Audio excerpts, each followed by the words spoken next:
નમસ્કાર મિત્રો, સ્વાગત છે તમારું આપણી યુટ્યુબ ચેનલ અમે ગુજરાતી પર। અને આજે આપણે જોવાના છીએ ધોરણ 10 ગુજરાતી પાઠ 4 નું સ્વાધ્યાયનું સંપૂર્ણ સોલ્યુશન। તો મિત્રો, આપણી ચેનલ પર જો તમે નવા આવ્યા હોય તો ચેનલને જરૂરથી સબસ્ક્રાઇબ કરી દેજો અને વિડીયોને લાઇક પણ કરી દેજો, જેથી તમને આવનારી માહિતી મળતી રહે। તો ચાલો મિત્રો, શરૂ કરીએ આજનો વિડીયો। ચાલો મિત્રો, શરૂ કરીએ। જો તમે હજુ સુધી આપણી ચેનલને સબસ્ક્રાઇબ ના કરી હોય તો આપણી ચેનલને સબસ્ક્રાઇબ કરી દેજો મિત્રો।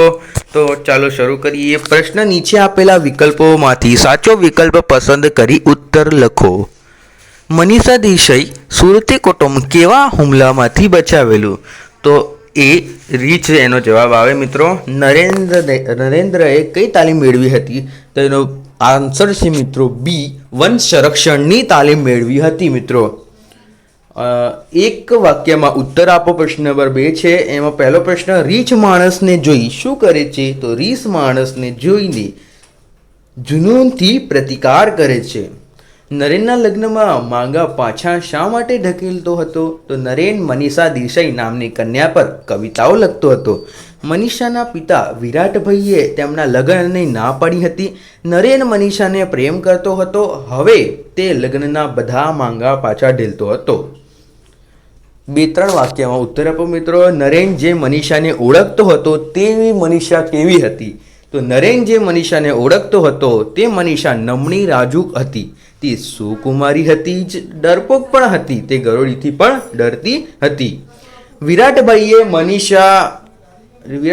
મનીષા અને નરેનના સગાઈની ના પાડી, કારણ કે વિરાટભાઈને ખબર હતી કે એની દીકરી મનીષા સુકુમારી છે અને ડરપોક પણ છે, એ ગરુડીથી પણ નહીં ડરતી પકડી શકે। જો તે લગ્ન બાદ પોતાના પતિ એવા આબુના ફોરેસ્ટ ઓફિસર નરેન સાથે જંગલના વિસ્તારમાં આવેલા નિવાસ સ્થાન રહેવા જશે, ત્યાં કોઈ સિંહની એકાદ ત્રાળ સાંભળીને જે ત્યાં મરી જશે। નરેનને વિધુરનું જીવન જીવવું પડશે મિત્રો, એવું વિરાટભાઈને લાગતું હતું। આથી તેમણે મનીષા અને નરેનની સગાઈની ના પાડી। ત્યારબાદ ચોથો પ્રશ્ન છે જે સવિસ્તર છે, જે તમને 3 માર્કમાં પૂછાય છે મિત્રો। તો આ પ્રશ્નો ખૂબ અગત્યના છે। તો એના પછી છે પહેલો પ્રશ્ન, મનીષાનું પાત્ર ચરિતન ભૂલી ગયા પછી કૃતિના આધારે કરો। તો ભૂલી ગયા પછી એકાંકીમાં એક શિકારી પિતા વિરાટભાઈની પુત્રી મનીષા દેસાઈ નામની એક યુવતી પ્રેરણાત્મક અને આલેખમક થયું હતું। મનીષા નરેનના પ્રેમમાં છે, પણ તેના પિતા મનીષાની ક્ષમતા જાણતા ન હોવાથી તેમની મંજૂરી ન મળી નહીં અને તેઓ બંને લગ્ન કરી શક્યા નહીં। જો કે તેમનો પ્રેમ જળવાઈ રહ્યો। એક વખત આબુ ઉપર પર્વતારોહણ કરવા ગયા ત્યારે મનીષાએ એક સુરતી કુટુંબને રીછના પંજામાંથી છોડાવ્યું।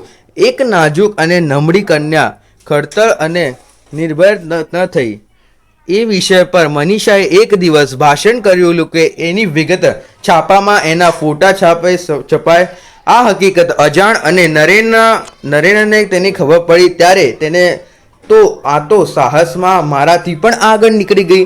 નિર્ભય થતાં જ તું પ્રેમ સ્વરૂપ બની ગઈ, આત્મ સ્વરૂપ બની ગઈ, એવા શબ્દોથી મનીષાને બિદારવી અને મનીષાના પિતાને જાણ થતાં મારા કરતાં પણ ચડિયાતી છે, કારણ કે તે મારી દીકરી છે, એમ કહીને પિતાએ મનીષાના પરમક્રમનું ગૌરવ કર્યું।